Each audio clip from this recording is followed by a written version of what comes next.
اس دنیا میں جب جب انسانوں نے ظلم کیا تب تب اللہ نے اپنے نبیوں کو بھیجا۔ اللہ نے قرآن میں کئی نبیوں کے واقعوں کا ذکر کیا ہے، جیسا کہ حضرت موسیٰ، حضرت ابراہیم کا واقعہ۔ اسی قرآن میں اللہ کے ایک نبی کا بڑا ہی انٹرسٹنگ واقعہ ہے۔ اس نبی کا نام ہے حضرت نوح۔ حضرت نوح کے اس واقعے کا ذکر صرف قرآن میں ہی نہیں بلکہ بائبل، تورات اور یہاں تک کہ ہندو اسکرپچرز میں بھی اس قسم کے واقعے کا ذکر آیا ہے، جس کے بارے میں ہم اس ویڈیو میں بات کریں گے۔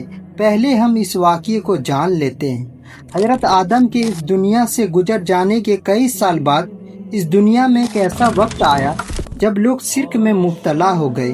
شیطان نے لوگوں کو بہکا کر بتوں کی عبادت کرنے میں لگا دیا۔ لوگ شیطان کی باتوں میں آ کر ان مورتیوں کی عبادت کرنے میں لگ گئے۔ تبھی اللہ نے اپنے نبی حضرت نوح کو ان کی طرف بھیجا تاکہ وہ ان لوگوں کو سچ سنا سکیں اور انہیں ان جھوٹے خداؤں سے ہٹا کر ایک اللہ کی طرف بلا سکیں۔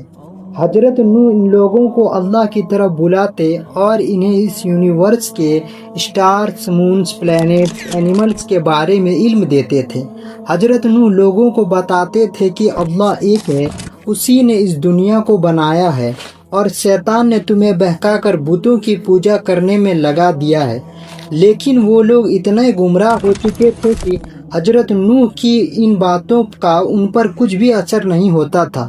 الٹا وہ لوگ حضرت نوح کو کہتے تھے، تم تو ہمیں کہیں سے بھی نبی نہیں لگتے، تم تو ہماری ہی طرح کے ایک عام انسان ہو۔ تو حضرت نوح نے کہا کہ میں تو اپنے رب کی طرف سے تمہیں سچ سنانے آیا ہوں تاکہ تم سیدھے رستے پر آ جاؤ۔ حضرت نوح لوگوں کو اللہ کی طرف بلاتے لیکن کوئی ان کی باتوں پر ایمان نہیں لاتا تھا۔ حضرت نوح 900 سال تک لوگوں کو اللہ کی طرف بلاتے رہے لیکن سوائے کچھ لوگوں کے کوئی ایمان نہیں لایا۔ تو اتنے سال صبر کرنے کے بعد حضرت نوح نے اللہ سے دعا کی، اے میرے رب، زمین پر کافروں میں سے کسی کو نہ چھوڑنا۔ اگر تو ان کو چھوڑ دے گا تو وہ تیرے بندوں کو گمراہ کر دے گا اور ان سے بدکار کافروں کے سوا کوئی پیدا نہیں ہوگا۔ تو اللہ نے حضرت نوح کی دعا کو قبول کیا اور انہیں حکم دیا کہ ایک کشتی تیار کرو اور ہر جانور میں سے ایک جوڑا اپنے ساتھ رکھو، بہت جلد میں ان لوگوں کو ختم کر دوں گا۔ حضرت نوح نے اللہ کے اس حکم کے بعد کشتی بنانا شروع کر دی۔ وہ لوگ جب حضرت نوح کو دیکھتے تو ان کا مذاق اڑاتے۔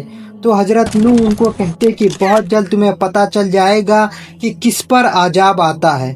آخر ایک دن وہ وقت آ گیا جب آسمان سے تیز بارش ہونا شروع ہو گئی۔ تو حضرت نوح نے کشتی میں 80 لوگوں کو سوار کر لیا جو اللہ پر ایمان لائے تھے، اور جانور کی ہر ایک اسپیسیز میں سے ایک ایک جوڑا اپنے ساتھ رکھ لیا۔ تبھی حضرت نوح کی بیوی اور ان کے بیٹے نے کشتی پر سوار ہونے سے منع کر دیا۔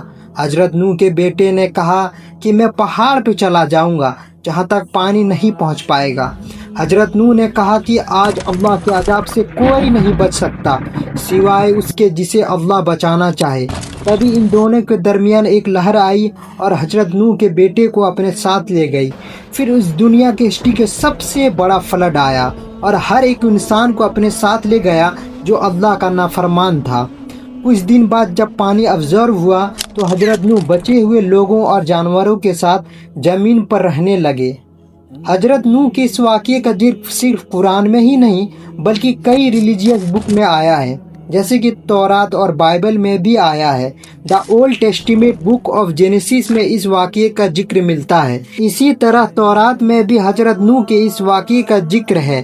تورات اور بائبل میں اس واقعے کا ذکر ہونا خاص بات نہیں ہے کیونکہ یہ دونوں کتابیں بھی آسمانی اور اللہ کی کتاب ہیں، بعد میں اسے تبدیلی کر دی گئی۔ لیکن حضرت نوح کے اس واقعے کا ذکر ہندو اسکرپچرز میں ہو تو آپ نے بالکل صحیح سنا۔ متسیہ پران میں ایک انسیڈنٹ کو لکھا گیا ہے جس میں ایک انسان جس کا نام منو ہوتا ہے، وہ ایک کشتی تیار کرتا ہے اور اس میں وہ سارے جانوروں کو بٹھا کر ساتھ لے جاتا ہے کیونکہ زمین پر بہت بڑا فلڈ آتا ہے۔ اس انسیڈنٹ میں اس انسان کا نام منو ہوتا ہے جسے ہندو اسکرپچرز میں مہانوبو کے نام سے بھی جانا جاتا ہے۔ اگر آپ اس نام پر غور کریں تو یہ نام حضرت نوح کے نام سے کافی سملر ہے۔